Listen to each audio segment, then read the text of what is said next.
BC రిజర్వేషన్ల నిర్ధారణకు మరో 3 నెలలు పడుతుందట. రాష్ట్ర ప్రభుత్వ అభ్యర్థనకు ఓకే చెప్పిన హైకోర్టు. సుప్రీంకోర్టు నిర్దేశించిన ట్రిపుల్ టెస్ట్ మార్గదర్శకాల అమలుకు సమయం కావాలి అన్న సర్కార్. స్థానిక సంస్థల్లో బీసీ రిజర్వేషన్ల కోసం పిటిషన్లు. విచారణ 3 నెలల పాటు వాయిదా. కొత్త సంవత్సరంలోనే స్థానిక సంస్థల ఎన్నికలు. సో ఈ పరిస్థితిని బట్టి చూస్తే మనం ఇవాళ నవంబర్లో ఉన్నాం, సెప్టెంబర్లో ఉన్నాం. అక్టోబర్, నవంబర్, డిసెంబర్, ఇంకొక 3 నెలల తర్వాతనే local body election, sarpanch elections కానీ MPTC, ZPTC local body elections అప్పుడే ఉండే అవకాశం కనిపిస్తున్నది. సో ఈ బీసీ రిజర్వేషన్లు కామారెడ్డి డిక్లరేషన్లో కాంగ్రెస్ 23% నుంచి 42% చేస్తామని చెప్పింది. పోయినసారి గవర్నమెంట్ కేసీఆర్ 23%కి తగ్గించి బీసీల నోట్లో మట్టి కొట్టిండు దొంగ. సో దీన్ని వీళ్ళు పెంచుతామని చెప్పారు. 24,000 మందిని బీసీలకి మేము ప్రజాప్రతినిధులుగా కొత్త వాళ్ళని తయారు చేసుకుంటామని కాంగ్రెస్ హామీ ఇచ్చింది. ఈ హామీ అమలు చేయాల్సిన అవసరం ఉంది అని కోర్టుకు వెళ్ళారు. అంటే వీళ్ళు పార్టీ హామీ మీద వెళ్ళలేదు, ప్రభుత్వం ఇంప్లిమెంట్ చేయాలి, బీసీలు అన్యాయం అయిపోతుందని కోర్టుకు పోతే కోర్టు అడిగితే మాకు 3 నెలల సమయం కావాలని ప్రభుత్వం చెప్పిందట. సో హైకోర్టు కూడా ఓకే అన్నది. ఏమని హైకోర్టుకి ఏం చెప్పి మాకు 3 months సమయం కావాలి రిజర్వేషన్ల మీద మొత్తం చేయడానికని. స్థానిక సంస్థల్లో బీసీ రిజర్వేషన్ల నిర్ధారణకు గాను సుప్రీంకోర్టు నిర్దేశించిన ట్రిపుల్ టెస్ట్ మార్గదర్శకాల అమలుకు మరో 3 నెలల సమయం పడుతుందని రాష్ట్ర ప్రభుత్వం హైకోర్టుకు తెలిపింది. 3 నెలల్లో ప్రక్రియను పూర్తి చేస్తామని పేర్కొన్నది. దీంతో స్థానిక సంస్థల్లో బీసీలకు రిజర్వేషన్లు కల్పించాలని, రాజ్యాంగబద్ధమైన డెడికేటెడ్ బీసీ కమిషన్ నియమించాలని దాఖలైన పిటిషన్లు 3 నెలలకు వాయిదా పడ్డాయి. రాష్ట్రంలో బీసీల జనాభా వివరాలు సేకరించడానికి, సర్వేల నిర్వహణకు తెలంగాణ బీసీ కోఆపరేటివ్ ఫైనాన్స్ కార్పొరేషన్ను అధీకృత సంస్థగా ప్రభుత్వం గుర్తించడం రాజ్యాంగ వ్యతిరేకమంటూ తెలంగాణ బీసీ సంక్షేమ సంఘం అధ్యక్షుడు జార్జల శ్రీనివాస్ గౌడ్ బీసీ రిజర్వేషన్లు కల్పించాలంటూ ఇతరులు హైకోర్టులో పిటిషన్ దాఖలు చేశారు. స్థానిక సంస్థల్లో రాజ్యాంగబద్ధమైన బీసీ కమిషన్తో రిజర్వేషన్లు స్థిరీకరించేలా ప్రభుత్వానికి ఆదేశాలు జారీ చేయాలని న్యాయస్థానాన్ని వారు కోరారు. సో దీని మీద పెద్ద చర్చ జరుగుతుంది. ప్రభుత్వం కూడా దీని నుంచి తప్పించుకోలేదు. ఎందుకంటే వీళ్ళు హామీ ఇచ్చిన తర్వాత ఇది ఏమైంది అనుకున్నారో మరి ఏమనుకున్నారో కానీ మొత్తానికైతే చేయక తప్పని పరిస్థితి. జార్జుల శ్రీనివాస్ గారికి కాల్ చేద్దాం ఒకసారి.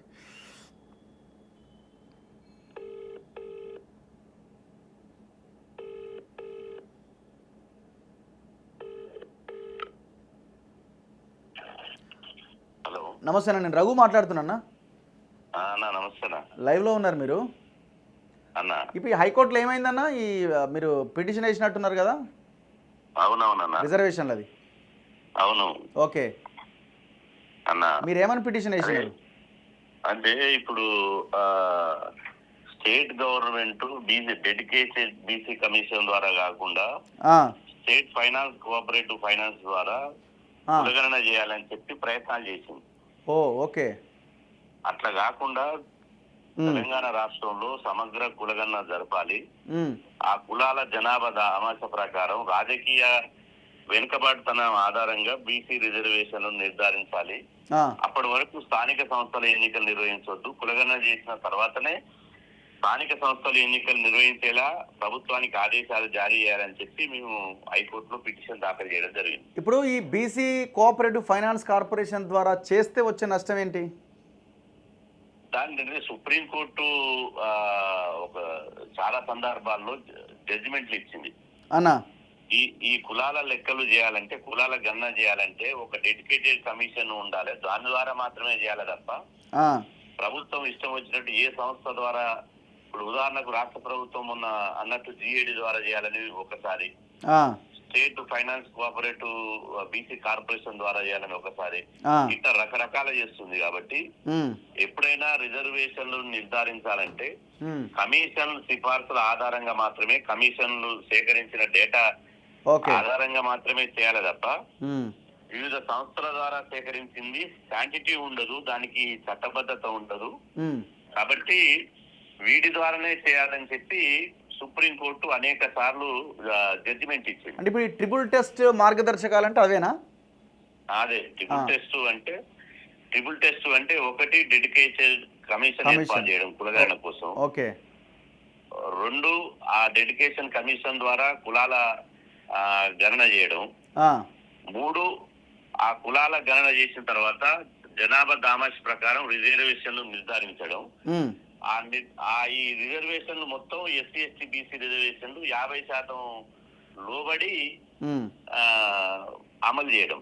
ఓకే, దీన్ని ట్రిపుల్ టెస్ట్ అంటారు. మరి ఇప్పుడు మీరు అన్నదాని ప్రకారమే ఆ ట్రిపుల్ టెస్ట్లో మీరు అన్న లాస్ట్ది 50% లోపు ఉండాలి అనేది అయితే సుప్రీంకోర్టు అన్నదో పరిమితి ఉన్నదో, మరి ఎట్లా ఇప్పుడు ఎస్సీ ఎస్టీలకి వాళ్ళ రాజ్యాంగం ప్రకారం వాళ్ళకి రావాల్సిన పోను ఇక మిగిలింది మళ్ళీ తక్కువే ఉంటుంది కదా, మీరు అనుకున్నది రాదు కదా.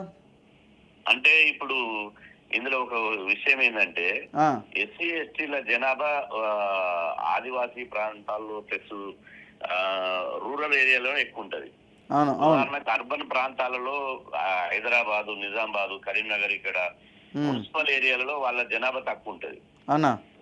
ఇలాంటి సందర్భంలో ఉదాహరణకు గ్రేటర్ హైదరాబాద్ ఉన్నది. గ్రేటర్ హైదరాబాద్ జిహెచ్ఎంసీ ఎన్నికల్లో ఎస్సీ ఎస్టీల రిజర్వేషన్ మొత్తం 9% వాళ్ళ జనాభా ప్రకారం. మిగతా 50%లో మిగతా 41% మిగులుతుంది. అప్పుడు బీసీ కులాల జనాభా లెక్కలు ఉంటే 41% జిహెచ్ఎంసీలో బీసీలకు రిజర్వేషన్ కల్పించే అవకాశం ఉంది. ఓకే, ఇట్లా దాదాపు కరీంనగరే గాని, నిజామాబాద్ గాని, ఖమ్మం గాని, వరంగల్ గాని ఇట్లాంటి పట్టణాల్లో కల్పించే అవకాశం ఉంది. ఒకటి. రెండు, ఈ కులాల జనాభా లెక్కలుంటే బీహార్ రాష్ట్రంలో ఎట్లయితే 65% రిజర్వేషన్ కల్పించారో దాని మీద ఇప్పుడు సుప్రీంకోర్టులో న్యాయస్థానంలో దాని మీద పోరాటం జరుగుతుంది. ఈ 50% క్యాప్ను ఎత్తివేయాలి. 50% క్యాప్ అనేది ఒకసారి ఈడబ్ల్యూఎస్ రిజర్వేషన్లు వచ్చి 10% వచ్చిన తర్వాత ఈ 50% క్యాప్కు అర్థం లేదు. కాబట్టి ఈ 50% క్యాప్ను ఎత్తివేసిన తర్వాత సందర్భం లోపల మనం కులాల వారిగా జనాభా లెక్కలు ఉంటే అప్పుడు మనకు కూడా పెరిగేటువంటి అవకాశం ఉంటుంది భవిష్యత్తులో. Right, okay. కాబట్టి ఇప్పుడు అయితే ప్రస్తుతానికి రాష్ట్ర ప్రభుత్వాన్ని నిలువరించగలిగాం. ఇప్పుడు గతంలో మొన్న ముఖ్యమంత్రి గారు కామారెడ్డి డిక్లరేషన్ అమలు చేస్తామని చెప్పి 6 నెలల్లో దాని మాట తప్పి ఏ పదవి లేకున్నా జానారెడ్డి గారిని పక్కన కూర్చోబెట్టుకుని పంచాయతీ ఎన్నికలకు సిద్ధంగా ఓటర్ లిస్టు సవరణ చేయండి అని చెప్పి అది చేశాడు. కాబట్టి ఇప్పుడు 3 నెలల వరకు హైకోర్టు చెప్పినటువంటి మేము చేసినటువంటి పిటిషన్ లో 3 నెలల వరకు ఎన్నికలు జరిపే ప్రసక్తి లేదు. 2 తప్పనిసరి కులగణన చేయాలి. 3 చాలా రాష్ట్రాల్లో, మహారాష్ట్ర చాలా రాష్ట్రాల్లో అంటే ఇప్పుడు రిజర్వేషన్లు పెంచేది ఒక ఎత్తు అయితే అసలు ప్రతి సందర్భంలో కూడా ప్రతిసారి లోకల్ బాడీ ఎన్నికలు జరిగినప్పుడు బీసీ కులాల గణన చేయాల్సి ఉంటది. అట్లయితేనే ఆ ఉన్న రిజర్వేషన్లు ఉంటాయి. లేకపోతే ఎస్సీ ఎస్టీ రిజర్వేషన్ తప్పించి మిగతా రిజర్వేషన్ ఏ రిజర్వేషన్ ఉండవు. కరెక్ట్, వాస్తవం అది. కాబట్టి ఇప్పటికైతే ఒకటి అర్బన్ ప్రాంతాల్లో పెంచుకోగలుగుతాం. 2, ఒకవేళ కేంద్ర ప్రభుత్వం క్యాప్ ఎత్తివేస్తే అందులో మనకు రిజర్వేషన్ పెంచే అవకాశం ఉంటది. 3, ఇప్పుడు ఈ ప్రభుత్వానికి స్థానిక ఎన్నికలు నిర్వహించకుండా ముక్తాడేయగలిగాం. రైట్ అన్న, థ్యాంక్ యూ, కలుద్దాం. Thank you. రైట్. సో ఇది నిన్న హైకోర్టులో జరిగింది. సో దీన్ని బట్టి మనకు చాలా క్లియర్గా ఏంటంటే 3 నెలల వరకు no election, no local body election. After జనవరి తర్వాతనే సర్పంచ్ ఎలక్షన్స్ కానీ మిగతా ఎలక్షన్స్ కానీ ఉండే అవకాశం కనిపిస్తున్నది. 100% కులగణన చేయాలి, ఇచ్చిన హామీ నెరవేర్చాలి. జనాభా దామాషా పద్ధతిలో ఎవరి వాటా ఎంతో లెక్క తేరాల్సిన అవసరం ఉంది.